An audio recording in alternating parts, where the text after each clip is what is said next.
Okay, so we have a business question here. We'll read through it, pull out what's important. The revenue for a company producing electric components is given by the equation y equals negative 20x, this is to the power of 2, minus 50x plus 200.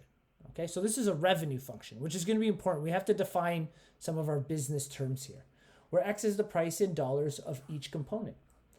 The cost for the production is given by the equation y equals 60x minus 10. Determine the price that will allow production to break even. Okay, so this is really important here. When we talk about break even, what that is we actually are referencing something called profit for a company. Okay, and profit for a company has two major factors. One is revenue,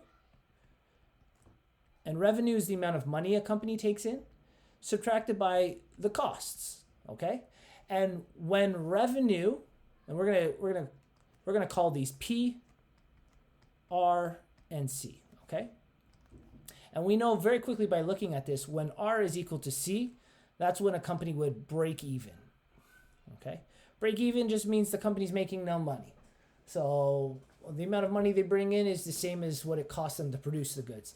Which is nice, especially if part of your cost function is like the money you're paying people. But usually companies want to run at a profit. That's what the goal is, okay? So this is really important that we understand this relationship before we tackle this question here. So with that being said, because they want break even, and that's when R is equal to C, break even is also what, just like we said, when P is equal to 0. So the first thing we're going to do is we're going to replace the P in this question with the number 0. We want to know when profit is equal to 0. Well, what is revenue in this case? Well, revenue is this equation here. We don't need the y. We just need the equation itself. So we're going to take that negative 20x squared minus 50x plus 200. Okay, so that's revenue. And we need to subtract it by, should have planned this one a little better here, cost. And the cost function is written here, 60x minus 10, okay? So 60x minus 10. So that's our cost function and that's our revenue function. We need to find out when it's equal to 0, okay? So in order to figure this out, we're going to collect our like terms and then we're going to try to solve for when x is equal to 0. So I'll do the rest in black here and I'll space it out a little. 0 is equal to, we're going to drop the brackets, negative 20x squared minus 50x plus 200. And then we have to distribute that negative to both of the terms in our cost function. So negative times positive 60x is negative 60x, and negative times negative 10 is positive 10.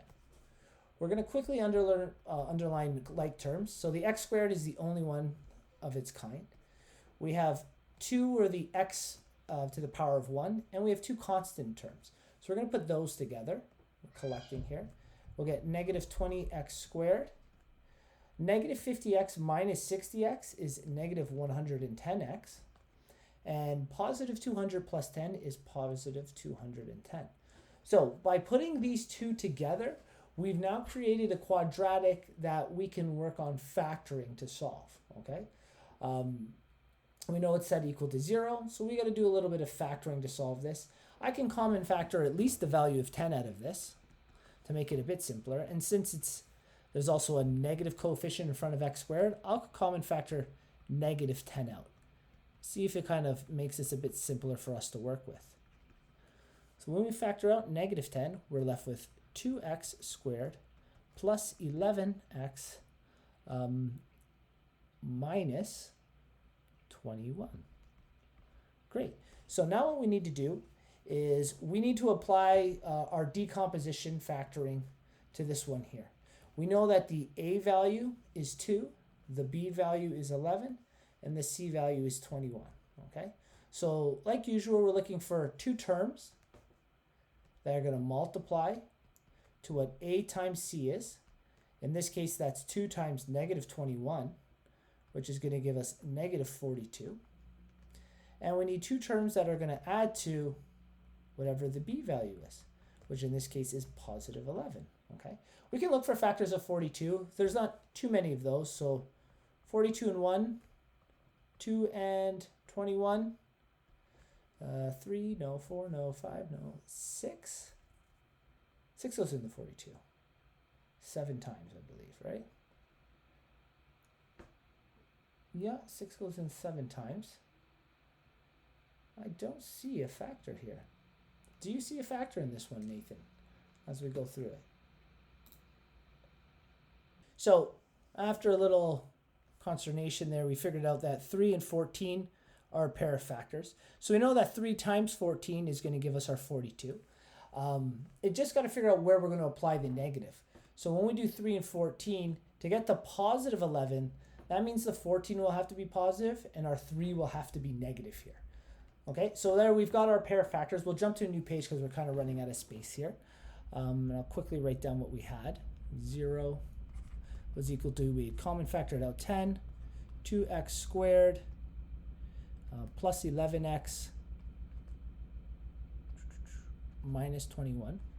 And we just figured out through decomposition that negative 3 and positive 14 will be the numbers that will decompose here. So we're really going to just focus on the quadratic within the brackets here.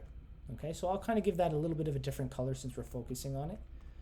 We'll still have 2x squared, but because we're decomposing 11, we're going to have negative 3x plus 14x minus 21. Okay, and if you remember, this is where we do our common factoring by grouping. So we'll take the first 2 terms as a group and the last 2 terms as a group. We're going to look for a common factor in both, okay? And a common factor of the first 2 terms is just x. So when we take x out, we're left with 2x minus 3. And of the second values, we can actually take 7 out of both of these. So when we take positive 7 out, we're left with 2x minus 3. We've been in this scenario before. You technically common factor, you common factor those 2 brackets out. You're left with 2x minus 3 and x plus 7. We don't need that extra square bracket I have around there. I'm actually going to take it out. So now that we have this, we're in that scenario again where we have 3 terms, 1, 2, 3, and they're all multiplied by each other to equal a 0. And again, that means one of them has to be 0. If I divide this side of the equation by negative 10 and this side by negative 10, the negative 10 here disappears. We still have 0 on the left side of the equation, and we've simplified down to just 2 sets of brackets. This is where the equation would split, and you get 0 is equal to 2x minus 3. Oops. And in the other split, we have 0 is equal to x plus 7. We'll quickly isolate. X is equal to negative 7 in one scenario, and in the other one, we're left with 3 over 2x. Okay? So remember what we were doing was a business profit question. So I'll kind of set that scenario up again. They've created a quadratic that has 2 break-even points. And the 2 break-even points are at negative 7 and 3 over 2, or 1.5. So we'll jump back to the original question, where x is the price in dollars. Okay, so that's really important for us. X is the price in dollars. So if we take a look, our 2 answers were x equals negative 7 or 1.5. Negative 7 can't be a price for us. That's because if we price something at negative 7, that means we're giving a good away, plus we're giving away $7 every time we give that good. That doesn't make sense. We're not paying our customers to get our stuff. So the value that makes sense in this scenario is setting the price of goods at $1.5. If we set the price of goods at $1.5, then the company will break even.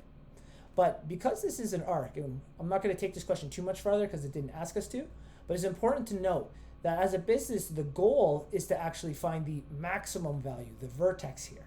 And that's where you want to set your price. So somewhere before that 1.5, that's where we want our max value to be. That's where we want to set our price. Okay, so that's just an important note for business questions, okay?